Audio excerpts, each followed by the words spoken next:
Ready to finally go after that Picasso of your dreams?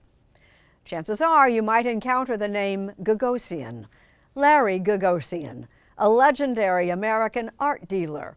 He's talking with Anthony Mason.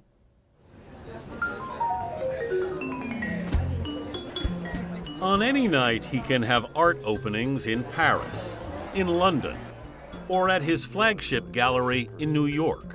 That's the painting that the title of the show comes from. Yeah. With 18 galleries around the globe, And he's a great curator and a great artist. Larry Gagosian has more exhibition space than most museums. His annual revenues are estimated at over $1 billion, which, as the New Yorker put it, may make Gagosian the biggest art dealer in the history of the world. The American Dream, Warhol's Sublime, Marilyn Monroe. In 2022, when Andy Warhol's Shot Sage Blue Marilyn 150 million. set an auction record for a 20th century artist at Christie's, the winning bidder And selling. was Larry Gagosian. To you, sir, $170 million. That must have been a crazy moment. When you're bidding at that level, it's just your adrenaline is, Yeah. and it's very exciting. The final price with fees, $195 million. It's a brutal business. It's a blood sport. What do you love about this most? I love the challenge. I love winning.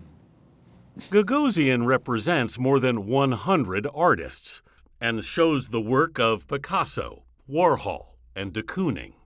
His clients include billionaire mega collectors like New York Mets owner Steve Cohen, music mogul David Geffen, and cosmetics heir Leonard Lauder. That's why New York is such a great city for an art dealer. Yeah. Because you have all these super competitive, rich guys trying to, in a certain way, outdo each other. I got one, I got a better one.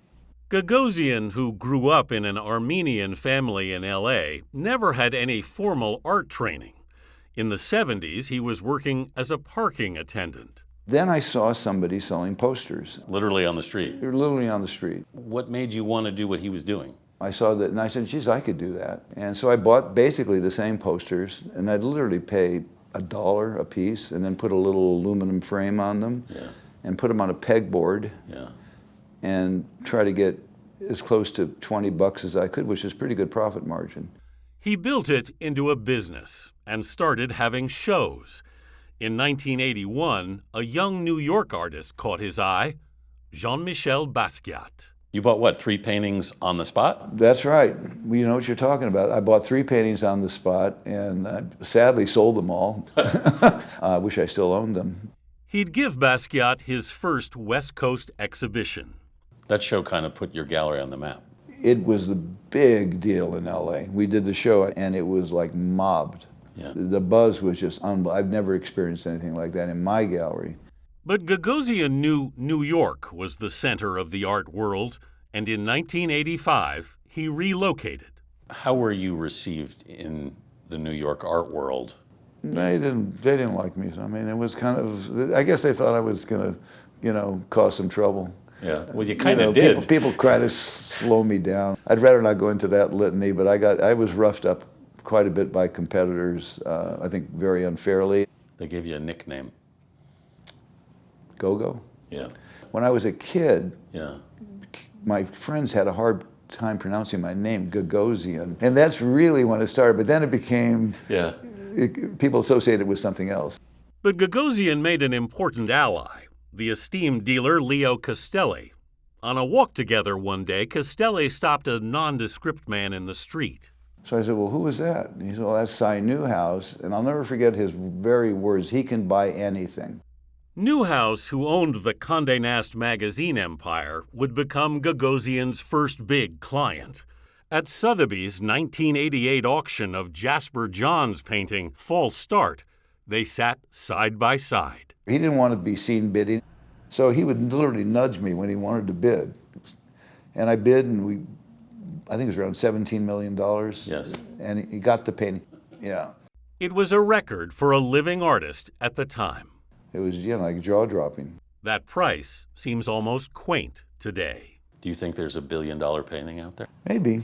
I don't see why not. Young artists, if they're really talented, can sell for $1 million. I asked Gagosian about the comments of one of his former rivals, Arnie Glimcher of Pace Gallery. 5 years ago, he said, this market has nothing to do with art. It's all about how fast one can make money.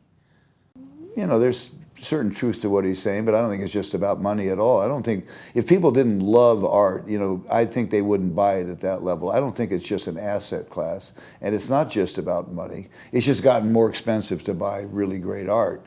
Do you think in any way it distances ordinary people from loving art? No. I think it actually makes art seem more interesting. Wow, somebody spent X amount of money for a painting? Yeah. Wow, that's fascinating. Gagosian, who's had some high-profile romances, is single and has no children. He's still energized by the hustle. I guess to a degree I thrive on it. It gives you something to go for. Why do you thrive on it? Because I'm tenacious and because I like to win. What's the win for you? The win is to keep it going. The win is to survive at the top. Yeah. There's no real finish line. But there is, of course. Gagosian turns 80 in April, and the man who's been called the closest thing the art world has to a Caesar still has no plans of succession for his empire. Can there be a Gagosian without Gagosian? I don't know. That's the question. I don't want to think it's an impossibility. I think it's a serious challenge, but I'm not ready to pass the reins. I enjoy it too much. Are you ever going to be, do you think? No. Well, it kind of means you're like never at rest. Well, there's no time to rest, really. It's overrated. It's overrated.